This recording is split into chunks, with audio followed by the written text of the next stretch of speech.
সব সুইমিং পুলে এখন ভিটামিন ডি নিচ্ছে। এখানে সবাই এখন সুইমিং পুলে ভিটামিন ডি নেওয়া হচ্ছে। মুখে কি সব মেখেছে গো, সাদা সাদা মেখেছে মুখে, ওই যে সানস্ক্রিন মেখেছে মুখে। বাহ, দারুণ ব্যাপার। সব সানস্ক্রিন মেখে বসে রয়েছে, খুব সুন্দর।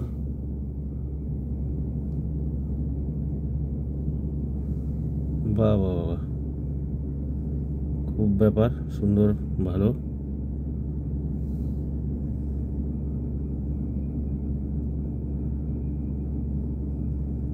আমাদের লাস্টের দিনে সময় আছে, কিন্তু এখানে স্নান করলেই পুরো কেলো হয়ে যাবে। মুখ ঢেকেছে।